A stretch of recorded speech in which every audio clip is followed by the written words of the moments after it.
O Digestão tem como objetivo trazer à discussão fatos da administração que possam contribuir na construção de projetos de gestão sob a visão de professores, administradores, empreendedores, empresários, mostrando as suas experiências e dando a sua contribuição para que a gente possa fazer a ponte entre teoria e prática. Para o desenvolvimento das primeiras reflexões, convidamos um empresário, professor e administrador, Alcides Santana, que está à frente aí do projeto da Orange Produtos de Limpeza. Para tratar da administração de pequenas empresas, perguntamos ao professor Alcides que, segundo as teorias clássicas da administração, elas trazem que o gestor tem que executar 5 funções, que seriam controle, liderança, organização e planejamento. Mesmo com toda a tecnologia vigente, nós percebemos que até hoje não conseguimos prescindir dessas teorias. Então eu queria saber como é que o senhor vê o papel do gestor frente a uma pequena empresa, tendo que executar esses papéis e utilizar das novas tecnologias da informação.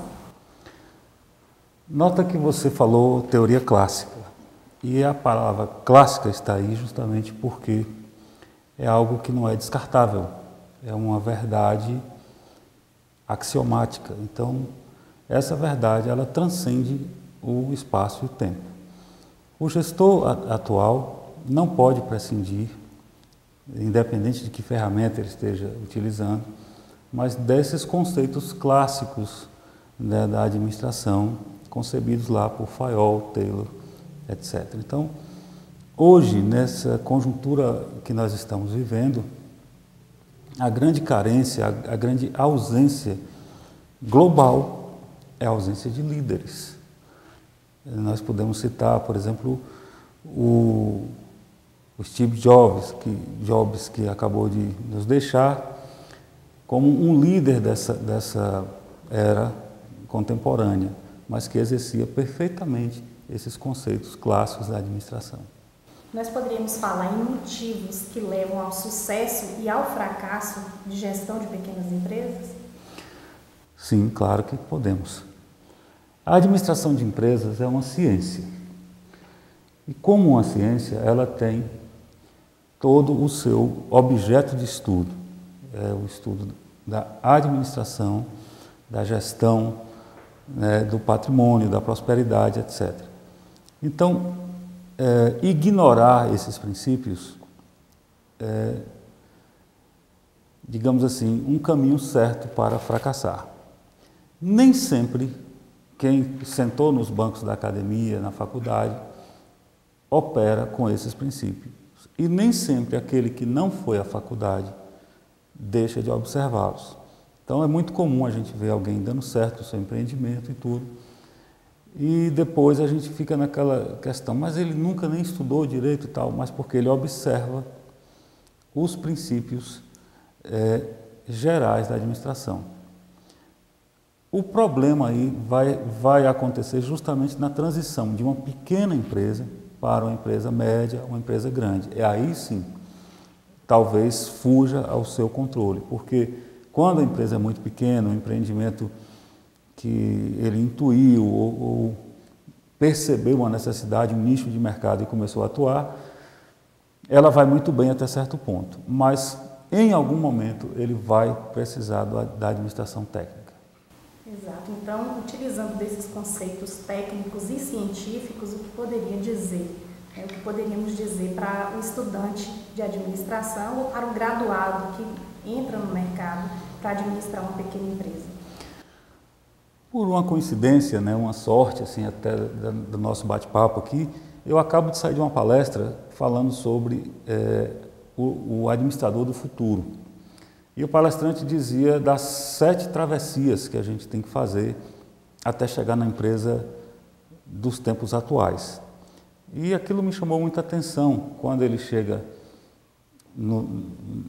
ele começa, o primeiro exemplo que ele cita é falando sobre a empresa Campo de Batalha, e ainda brincou assim com a plateia, dizendo que as pessoas falam, você está indo para onde, fulano? Ah, vou para a batalha, vou para a guerra, vou matar um leão, isso e aquilo. Então esse administrador está numa era pré-histórica da administração. E ele faz esse caminho todo até chegar no administrador atual falando do administrador que cultiva as empresas, como se cultiva um jardim, podando, cuidando, adubando, enfim, protegendo, mas que o mercado é um grande jardim e que há espaço para um bom jardineiro. Então ele faz essa comparação e eu quero crer que dentro de tudo que eu tenho lido, que eu tenho percebido da administração, ele está correto em dizer assim. Nós não precisamos formar trincheiras no mercado e nos resguardarmos da concorrência, da disputa, como se fosse uma batalha sangrenta. Nós podemos perfeitamente olhar o mercado como um grande jardim e cultivá-lo, né? Zelar dele. Então, Alcides, nós podemos dizer que a dificuldade para gerir uma pequena empresa passa por que fatores? A primeira coisa que eu atribuo assim é você saber escutar, prestar atenção em detalhes que o mercado sinaliza, né? E acho que dentro desse contexto moderno, onde o erro custa muito mais caro, a velocidade da informação é muito maior, pelo menos o embasamento técnico inicial você tem que ter, né? Nós temos uma disciplina que chama-se Gestão de Empreendimentos, onde nós usamos aí 10 horas aulas aproximadamente para falar sobre racionalizar a intuição. Porque nós temos muitas ideias, nós temos muitas intuições, mas nós precisamos testá-la e nada melhor do que testá-la primeiro no papel para depois aplicá-la, em caso se confirmando o teste que fizemos no papel. Então, o mais importante nesse início é você racionalizar a sua intuição.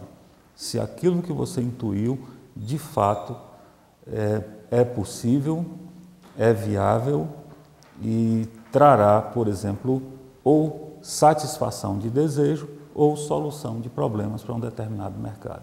Então, testar de forma organizada não passa pelo empirismo. Então, nós poderíamos falar de caminhos para a consolidação desses pequenos empreendimentos, sabendo que as pequenas empresas hoje no Brasil, elas não chegam, a grande maioria delas não chega ao 5º ano de sobrevivência. Então, a consolidação já é um passo mais adiante. Então, sem dúvida, sim. O SEBRAE tem feito um grande papel, né, no acompanhamento e na preparação desse empresário. Então, é importante, é fundamental que exista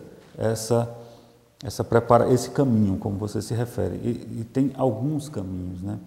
Então, o empirismo não é necessariamente ruim. O que fica ruim, o que normalmente redunda em fracasso, é a falta de um planejamento mínimo, onde, por exemplo, orçamento, capital de giro, as primeiras despesas pré-operacionais não sejam contempladas, as fontes de financiamento não sejam identificadas com clareza, o futuro daquele segmento, porque hoje a obsolescência ela é muito rápida, né? Então é importante assim que haja pelo menos esse primeiro projeto, esse anteprojeto, para que depois ele sofra alguns ajustes. Mas tem órgãos hoje, as próprias universidades e faculdades nos cursos de negócios têm ali mini cursos, oficinas para esses empreendedores que já estão atuando ou que não necessariamente têm condição de cursar uma faculdade, mas que têm um dom, um tino, um jeito de administrar muito bom, que não pode ser desperdiçado apenas porque não tem o título. Uma outra questão também às vezes ele tem uma boa ideia, ele tem um bom produto, mas ele não tem a execução. E essa distância, esse ato entre a boa ideia e a execução é que entra a figura do administrador. Então, vocês falando em execução, você que está à frente aí do empreendimento, que é a Hora de Produtos de Limpeza, você afirmou numa rede social que estava entrando no mercado de forma muito cautelosa, porém que já estava incomodando os grandes, do ramo. Então eu queria saber de você como é que se dá esse fenômeno de um pequeno no varejo incomodando grandes redes. Na verdade, assim, é que eu estava estudando hoje exatamente sobre o marketing nas redes sociais. E tenho recebido muito material de alguns professores, doutores, assim, que esse é o novo caminho. E não é um novo caminho por ser apenas um modismo ou novidade, é um caminho até, assim, digamos, sem volta, um caminho que a humanidade ingressou, que é na cybercultura e nesse espaço virtual, nas redes sociais, nas grandes comunidades afins. E eu, assim, era um pouco resistente a mergulhar nesse mercado. E com a criação de um blog, e eu comecei a estudar um pouco e derrubar um pouco alguns paradigmas que eu tinha, e comecei a perceber a potencialidade que isso exerce, que isso existe, que há contido nessa nova forma de marketing com M maiúsculo, com todos os princípios do marketing, não só apenas a publicidade e a comunicação. E assim, eu fui penetrando, fui conhecendo, usando algumas ferramentas como o Facebook, como o Twitter, e fui percebendo a capilaridade que isso tem e a capacidade de resposta que tem. E me surpreendeu muito que um representante nosso no sul da Bahia foi assim totalmente cercado e acuado por uma grande companhia multinacional por conta dessa nossa pequena, modesta aparição, e eu fiquei surpreso com isso. Eu falei, puxa, não pensei que eu já estivesse incomodando ou, sei lá, indo tão longe. E a intenção, inclusive, não é incomodar ninguém. A intenção é criar o meu caminho, o caminho que eu acredito. Então, eu acho que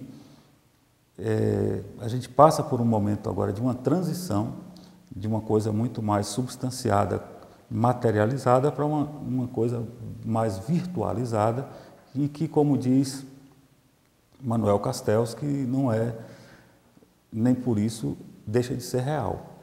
A gente confunde muito o espaço virtual com realidade, e a gente acha que o que está no virtual não é real.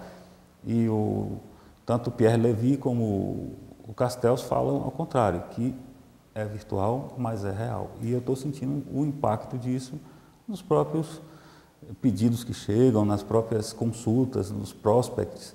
Tudo isso tem acontecido de uma forma extremamente leve, saudável, alegre, bacana, como todas essas coisas que devem ser bacanas, que estão na internet e nas redes sociais. Ok, Alcides. Obrigada pela entrevista. Esperamos ter contribuído com o ouvinte do blog da Eliane Assunção nesse primeiro programa, nesse primeiro de gestão. Nós agradecemos. Eu agradeço a você e desejo sucesso nesse seu empreendimento, que coaduna tão bem com essa minha última fala de dizer da potencialidade que há nessa mídia virtual, nesse novo formato, a abrangência que isso pode ter, né, com um custo muito baixo, enfim. E eu me coloco à sua disposição e também dos espectadores para qualquer esclarecimento, enfim. Mas foi um prazer muito grande estar com vocês. Obrigada, então, e até a próxima edição do Digestão.